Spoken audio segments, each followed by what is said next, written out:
হ্যাঁ রে শুভ, ভেবেচিন্তে কিছু ঠিক করলি? কি করবি? মা আমি বলি কি, আজ অফিসে গিয়ে একটু খবরাখবর নিই ভালো করে, তারপর সবাই মিলে বসে একটা আলোচনা করে যা করার ঠিক করা যাবে।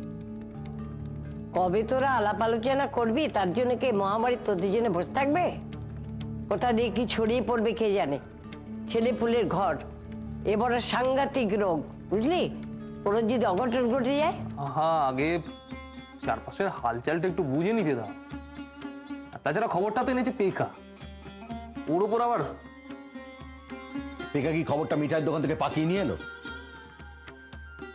বলছে যখন গভর্নমেন্ট থেকে চোঙা ফুকে বেড়াচ্ছে যে বিপদ আছে, তো নিশ্চয় বিপদ ঘটতে পারে। আর তুই কার উপর ভরসা করিস না করিস, তা নিয়ে কি সংসার থেমে থাকবে না? আমার কথায় যদি ভরসা নাই থাকে, তা আমি বলার পরে বেরিয়ে খবর নিলে না কেন? কত বড় একটা ভয়ঙ্কর জিনিস নিয়ে আমি কি মস্করা করবো, নাকি দুটো লোকের কথা শুনে আমি হাউমাউ করতে করতে ছুটে আসবো? থাম দেখিনি। ও শুভ, যা ঠিক করার এখনই কর, অত সময় নিস না। মা আমি বলি কি, তাহলে বরং তুমি কটা দিন। আমার জন্য ভাবিস না শুভ, আমি ঠিক করেই ফেলেছি। টেপি আর টগরকে নিয়ে নবদ্বীপে গুরুবাড়ি চলে যাব। আরে পেভা, বাজে বকছিস কেন বলতো তুই? মুক্তারাম বাবু স্ট্রিটটা কি কলকাতার বাইরে হলো? না না, আমি তা বলিনি। মানে মেজদা ওখানে গিয়ে তার সেই মহান ছোট শালার ঠিকানাখানা জোগাড় করে মেজবউকে সেখানে পাঠিয়ে দেবে। এত দেরি হলো যে আপনার? আর বলো না ভাই, সাহেবকে অনেক কষ্টে রাজি করিয়েছি। কিসের বলুন তো? ছুটি বেশি না, মাত্র মাসখানেকের জন্য। মাসখানেকের ছুটি?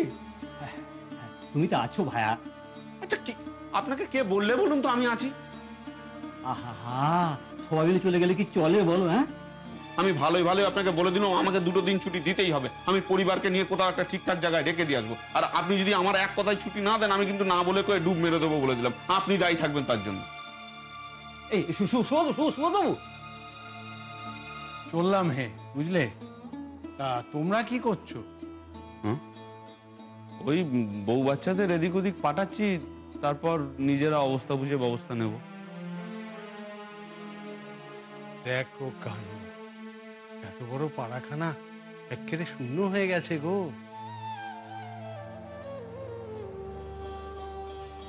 দত্তরাও কাল কাক ভরে চলে যাচ্ছে, পড়ে রইলে শুধু তোমরা। চারিদিকের অবস্থা মোটেই ভালো নয়। যত তাড়াতাড়ি পারো সব ব্যবস্থা করে ফেলো হে। এই তো চেনাশোনার মধ্যে তো গত 2 দিনে জনা 10 খবর পেল। খুব খারাপ অবস্থা। চলি হে, সাবধানে থেকো। চলি গো সে যাবো। আবার যে কবে দেখা হবে ভগবানই জানেন। চলো গো, সাবধানে থেকো। বর্ধমান মেজবু বললো সে কোথাও যাবে না, সে এখানেই থাকবে। আচ্ছা তাই কখনো হয় বলতো? তার প্রাণখানা কি ফেল না? সে যাবেটা কোথায়? বললাম তো অন্য বৌদের সঙ্গে যাও, সেটাও যাবে। যেমনটা বলতে পারে এ কথা আমার আগেই মনে হয়েছিল। ভালোই হলো, থাক তাহলে এখানে পড়ে। থাকতে না? আচ্ছা তুই মানুষ না কি বলতো? সে যাবো না বললো আর তুই অমনি কি হাত গুটিয়ে বসে থাকবি? তা কি করবোটা কি? কোথায় পাঠাবো তাকে? তোর মাথায় যে কিছু আসবে না এ কথা আমি আগেই জানতাম। তা তোমার মাথায় কি এসেছে বলো? কেন ওই সুবালাদের ওখানে যাবে? মেজবু যাবে সেখানে? কেন যাবে? বুঝিয়ে বললেই যাবে। বেশ, তাই বলবো। তোমাকে আর বলতে হবে, তুমি অনেক বুঝিয়েছো, এবার যা বলার আমি বুঝিয়ে বলবো।